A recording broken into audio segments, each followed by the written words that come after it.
വചനം ദൈവത്തിൻ വചനം നന്മകൾ ചെയ്യാനറിയൂ വചനം. വചനമറിഞ്ഞാൽ ആത്മാവുണരും ഹൃത്തിൽ. വചനം വചനം ദൈവത്തിൻ വചനം.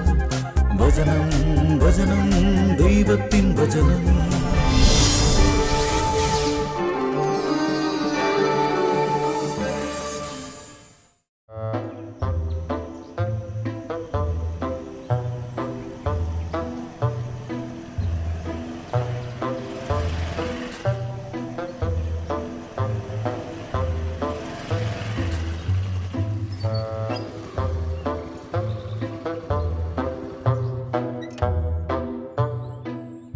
ഇതെന്ത് കുരിശാണാവോ പെട്ടെന്ന് കാണുന്നൊക്കെ പറഞ്ഞു. എൻ്റെ ദൈവമേ, ആ കമ്മീഷൻ കാശ് കൊണ്ട് ഒരുപാട് കാര്യങ്ങൾ പ്ലാൻ ചെയ്തിട്ടുള്ള.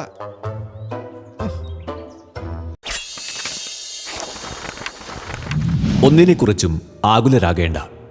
പ്രാർത്ഥനയിലൂടെയും അപേക്ഷയിലൂടെയും കൃതജ്ഞതാ സ്തോത്രങ്ങളോടെ നിങ്ങളുടെ യാചനകൾ ദൈവസന്നിധിയിൽ അർപ്പിക്കുവിൻ.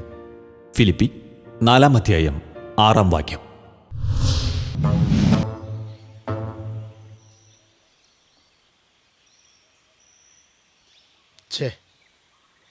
അയാൾക്ക് ഞാൻ പറഞ്ഞ അത്ര വിശ്വാസമായിട്ടില്ലെന്ന് തോന്നുന്നു. ആ കച്ചവടം നടന്നു കഴിഞ്ഞാൽ 1.5 ലക്ഷം രൂപ കമ്മീഷൻ പോവും. ഇതെങ്ങനെ ഒന്ന് മുടക്കുക?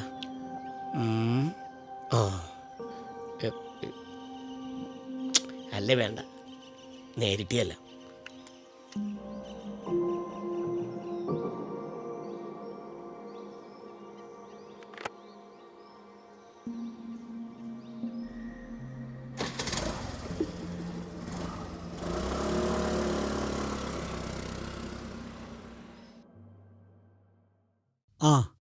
ആൻ്റപ്പാ, ഞാൻ അത്യാവശ്യമായിട്ട് കാണണമെന്ന് പറഞ്ഞത് ആ ജോബിൻ്റെ സ്ഥലത്തിന് എന്തോ തർക്കങ്ങളുണ്ടെന്ന് പറയുന്നു. വേറെ അവകാശികളുണ്ടെന്നോ ഒരാളെന്നെ ഫോൺ ചെയ്ത് പറഞ്ഞതാ. ചേട്ടനെല്ലാം ആ വില്ലേജ് ഓഫീസിൽ പോയിട്ട് ചെക്ക് ചെയ്തല്ലേ? അതിലൊന്നും കുഴപ്പമില്ല. പിന്നെന്താ കുഴപ്പം? ഇങ്ങനെയുള്ള കച്ചവടം നടക്കുന്ന സമയത്തേ ഇതുപോലുള്ള പാരവെപ്പുകൾ ഒത്തിരി ഉണ്ടാവും. ഇവന്മാര് ഫോണിലേ വിളിക്കൂ, നേരിട്ട് വരൂല. എന്തിനാ? ഇത് മുടക്കാൻ. അത് ചേട്ടൻ കാര്യമൊക്കെ ഉണ്ടെന്നേ. എന്നാലും നമുക്കൊന്ന് നേരിട്ട് ചെന്ന് പുള്ളിയോട് സംസാരിച്ചാലോ? തെറ്റു ചെയ്യുന്നവരുടെ മാർഗം കുടിലമാണ്, നിഷ്കളങ്കരുടെ പെരുമാറ്റം നേർവഴിക്കുള്ളതും. സുഭാഷിതങ്ങൾ 21:8. അതിനെന്താ? ഏതായാലും ഇന്ന് ചെന്ന് അഡ്വാൻസ് കൊടുക്കാനുള്ള തീയതിയും മറ്റും സംസാരിക്കാമെന്ന് നമ്മൾ തമ്മിൽ പറഞ്ഞതല്ലേ? അത് പറഞ്ഞതുപോലെ തന്നെ അടുത്ത 10-ാം തീയതി തന്നെ കൊടുക്കാം. ഇത് പറഞ്ഞ് ക്ലിയർ ആയാ ആ തീയതി ഫിക്സ് ചെയ്ത് നമുക്ക് പോരാം. എന്താ? അതങ്ങനെ ചെയ്യാം. നമ്മളെപ്പോൾ ചെല്ലാന്നാ പറഞ്ഞത്? സമയമൊന്നും പറഞ്ഞിട്ടില്ല. നമ്മൾ ചെല്ലണതിന് മുമ്പ് വിളിച്ച് പറയാമെന്നല്ലേ പറഞ്ഞത്. ജോബ് അവിടെ വീട്ടിൽ തന്നെ കാണും. എങ്കിൽ ഞാൻ മേരിയോടൊന്ന് പറഞ്ഞിട്ട് വരാം. ശരി എന്നാ. അപ്പം ഞാൻ പുറത്തുണ്ടാവും. ഓക്കെ എന്നാ.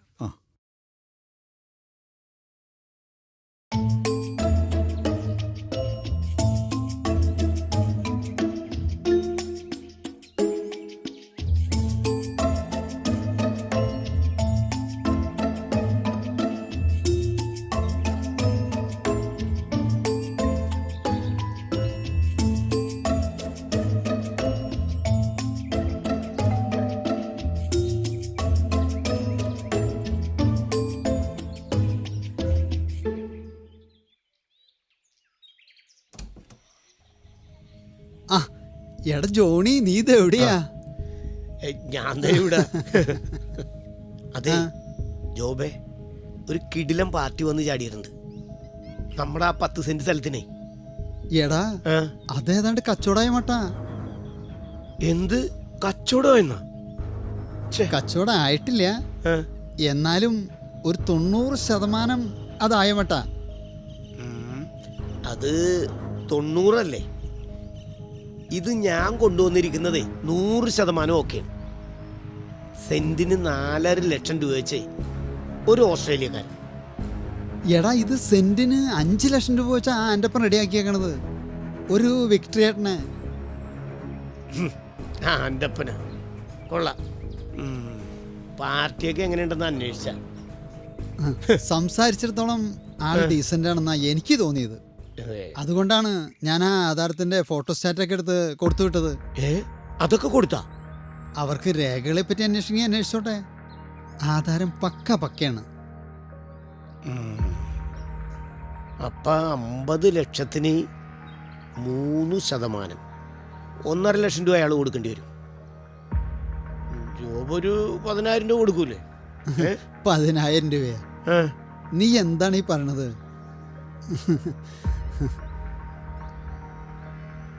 ഞാൻ അവന് 1%, 50,000 രൂപ കൊടുക്കാന്ന് വാക്ക് പറഞ്ഞേക്കാ. അല്ല, അപ്പ അവന് ഈ രണ്ടുപേരും കൂടി 2 ലക്ഷം രൂപ? അതെ, അവര് പാർട്ടി 3% വെച്ച് 1.5 ലക്ഷം രൂപ കൊടുക്കും. ഞാൻ 1% വെച്ച് 50,000 രൂപ കൊടുക്കും. നീ ആളെ കൊണ്ടുണ്ടായെങ്കിൽ അത് നിനക്ക് കിട്ടൂലായിരുന്നോ? അല്ല, ഞാനിപ്പോ ആളെ കൊണ്ടുവന്നല്ല. അതിപ്പോഴല്ലേ, അതും 4.5 വെച്ച്. 5.5 ആയിരുന്നെങ്കിലേ ഞാനൊന്നും മറഞ്ഞാനായിരുന്നു.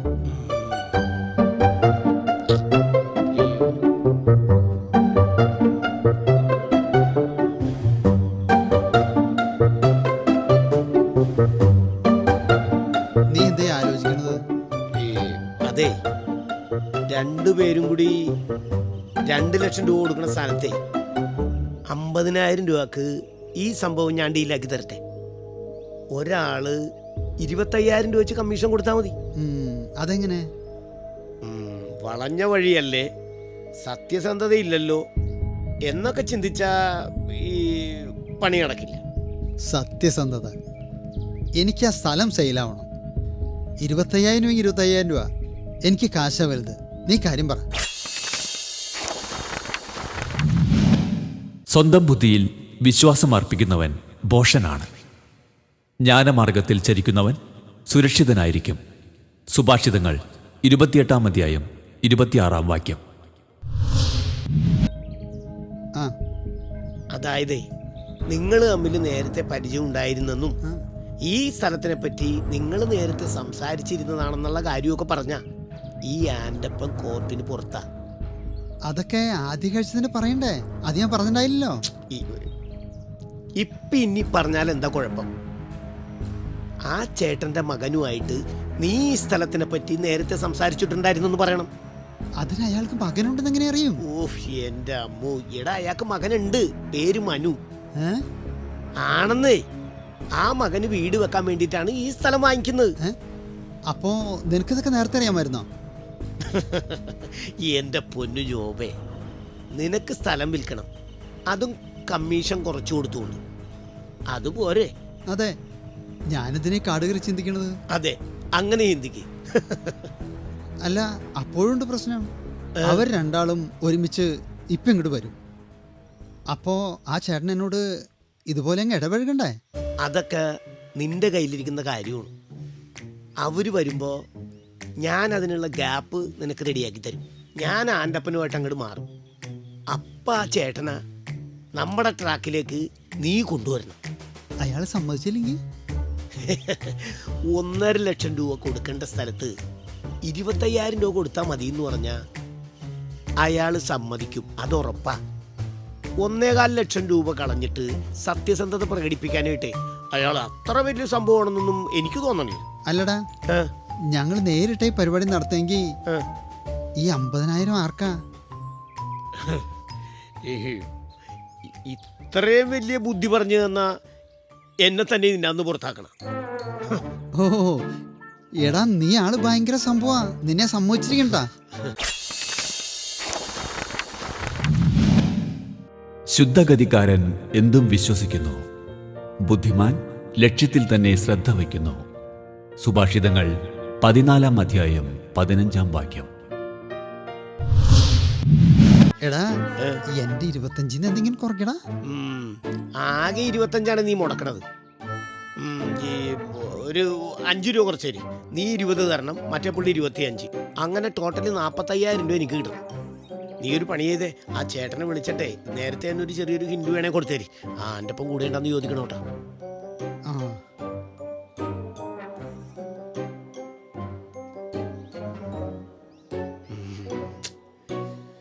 2 ലക്ഷം ഒന്നും കിട്ടിയില്ലെങ്കിലും 45 ആ മതി. ആ വായട്ടാ.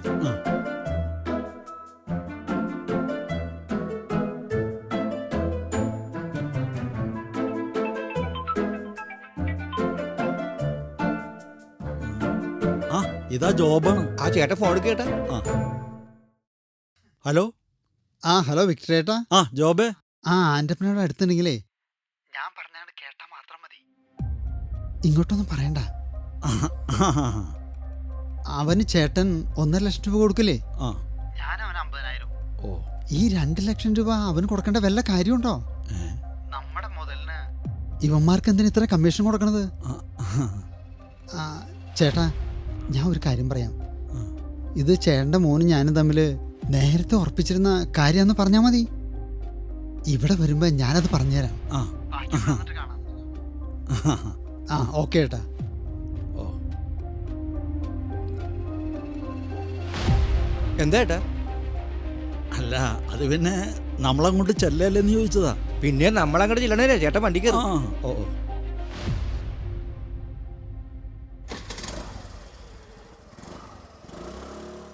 ഞാൻ വിളിച്ചിട്ടുണ്ട്. ഞാൻ കേട്ട് സംഗതി ഓക്കെയാണ്. അവരിങ്ങോട്ട് വരട്ടേന്ന്, നമുക്കിവിടെ വെയിറ്റ് ചെയ്യാം.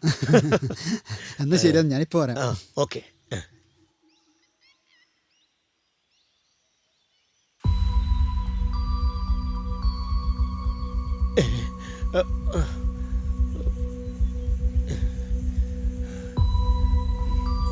ജോബേ ജോബേ. എന്തിനാ എടാ നീ പോയില്ലായിരുന്നോ? എങ്ങനെ പോകും? ഞാൻ അവര് വരണണ്ടാന്ന് നോക്കിക്കിട്ടായിരുന്നില്ലേ? ദേ അവര് വരണുണ്ട്. നീ ഡോർ തുറന്നേ. ദേ പറഞ്ഞതെല്ലാം ഓർമ്മയുണ്ടല്ലോ. പിന്നെ? എല്ലാം സെറ്റായിരിക്കണം കേട്ടോ. ആ.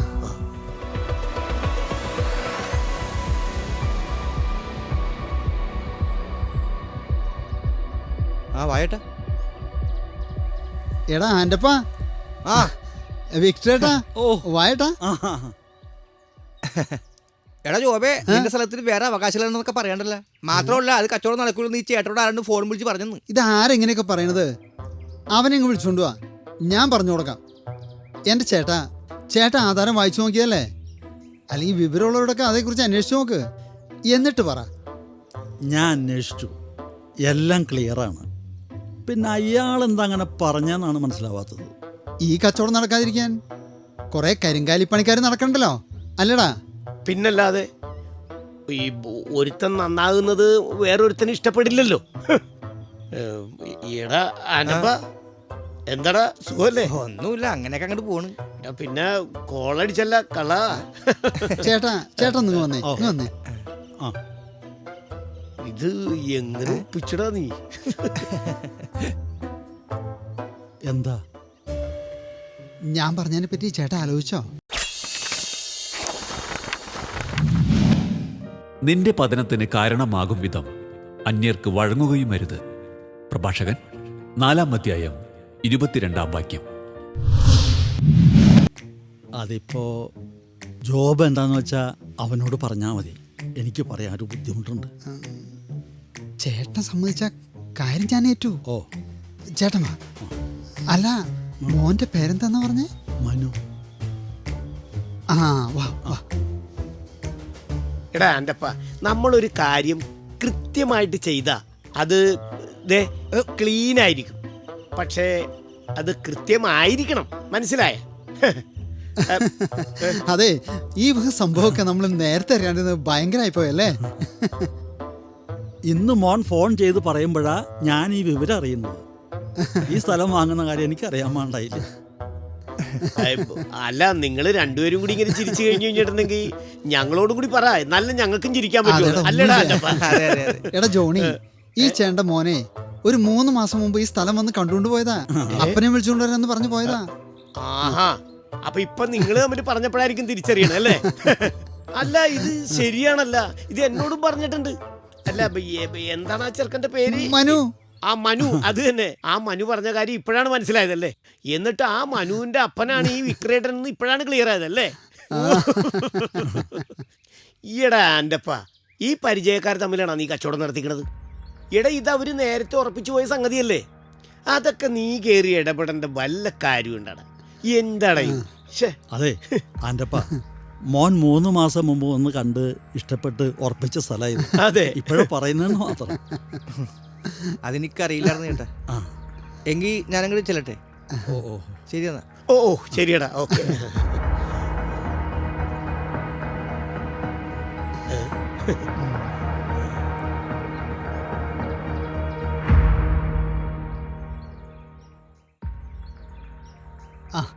ആ പ്രശ്നം അങ്ങനെ അങ്ങ് സോൾവ് ആയി. ഞാൻ ഈ ലുങ്കി ഒന്ന് മാറിയിട്ട് വരാം. ഓ, അത് കഴിഞ്ഞ് നമുക്ക് പുറത്തു വെച്ച് സംസാരിക്കാം. ആ, ആയിക്കോട്ടെ. എന്നാ വേഗം പോയിട്ട് വാ. ഓ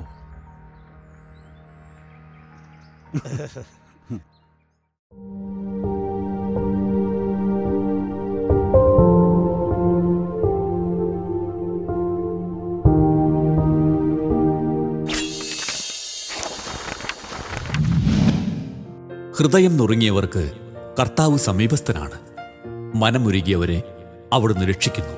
സങ്കീർത്തനങ്ങൾ 34 അധ്യായം 18 വാക്യം.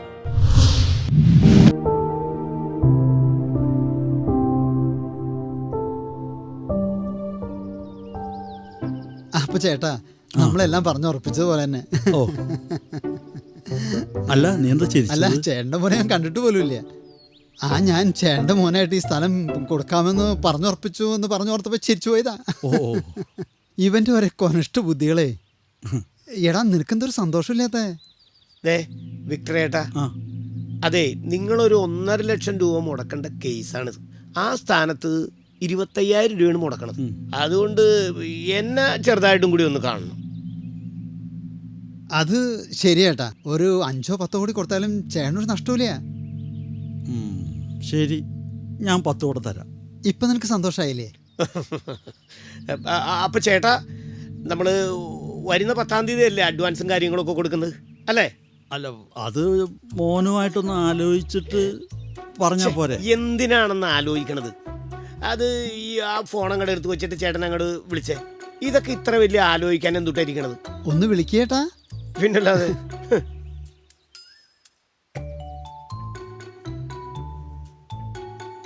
എടാ മോനെ, അപ്പനാടാ. ആ ഇനിയിപ്പോ ആ ചെറുക്കന് ഇതിനിടയിൽ എന്താണ് പറയണെന്നാവും. അതിലൊന്നും ഒരു കാര്യമില്ല. അവര് 10-ാം തീയതി അഡ്വാൻസ് തരാൻ നേരത്തെ പറഞ്ഞ് ഉറപ്പിച്ചേക്കുന്നല്ലേ?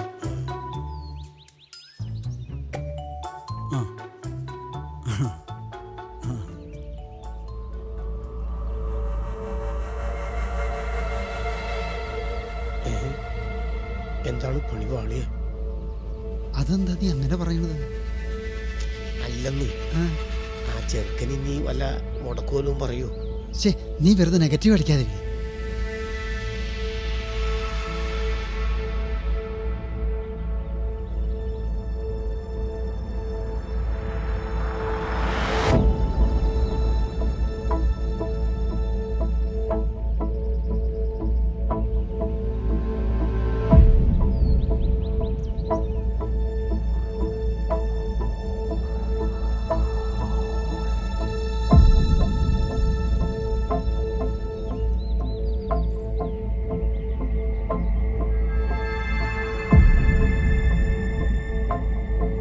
വാ, നമുക്ക് പോയി നോക്കിയാലോ?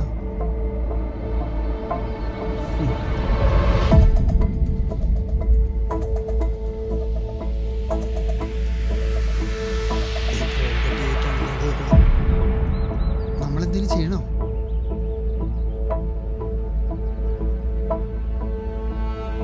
എന്താ ചേട്ടാ? അതെ ജോബേ, നമ്മൾ ചെയ്തത് ശരിയായില്ല. എന്ത്? നമ്മൾ ആ ആൻ്റോട് ചെയ്തത് ഒട്ടും ശരിയായില്ല. ചേട്ടൻ എന്ത് മണ്ടത്തരോട് കാണിച്ചത്? മകനെ വിളിക്കാൻ പറഞ്ഞപ്പോ ആൻ്റപ്പനെ കയറി വിളിച്ചേക്കണം. നീ മിണ്ടരുത് ജോബേ. മകൻ ഇതുവരെ ജോലി സ്ഥലത്ത് ഒരു പ്രശ്നമില്ലായിരുന്നു. ഇപ്പൊ അവൻ ആകെ പ്രശ്നത്തിലാ. കമ്പനിയിൽ എന്തോ കുഴപ്പമുണ്ടെന്ന്. അവന്റെ ജോലി വരെ പോകുന്ന ഘട്ടത്തിലാ.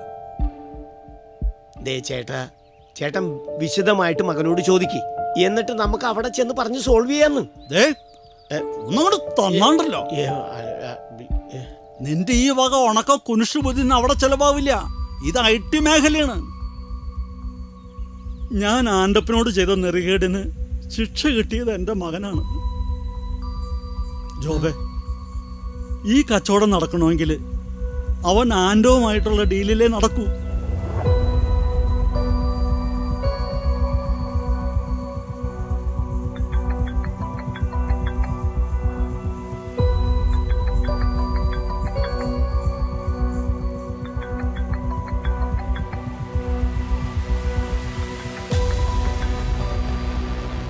ആ ഹലോ. ആ ആൻ്റപ്പ. ആ ചേട്ടാ, അല്ല നീ ഇപ്പൊ എവിടെയാ? ഞാനിപ്പോൾ ഈ ക്രിസ്തുരാജ പള്ളിയിലുണ്ട് ചേട്ടാ. ആ എടാ, നീ എന്നോട് ക്ഷമിക്ക്. ആ കച്ചവടം നീ തന്നെ ചെയ്യണം. നീ അവിടെ തന്നെ നില്ല്, ഞാൻ അങ്ങോട്ട് വരാം. ആ ശരി ചേട്ടാ. ദേ ജോബെ, ഞാനിപ്പോൾ പറഞ്ഞ രീതിയിലാണെങ്കിൽ ആൻ്റപ്പനെ കൊണ്ടുള്ള ഉൾപ്പെടുത്തിയുള്ള കച്ചവടത്തിൽ എന്നെ വിളിച്ചാൽ മതി, അല്ലെങ്കിൽ എന്നെ വിളിക്കണ്ട. അപ്പൊ നീയാണ് ഈ കച്ചവടം മുടക്കാൻ എന്നെ ഫോൺ ചെയ്തതല്ലേ? ജോബെ, ഇവനുമായിട്ടുള്ള ഒരു ഡീലിന് ഞാൻ തയ്യാറില്ല. ഇവനുണ്ടെങ്കിൽ എന്നെ വിളിക്കാൻ വേണ്ട. ആ അത് ജോബെ ഈ ശരിക്കും നീ ഒന്നും പറയണ്ട, ഓരോ പരിപാടികൾ.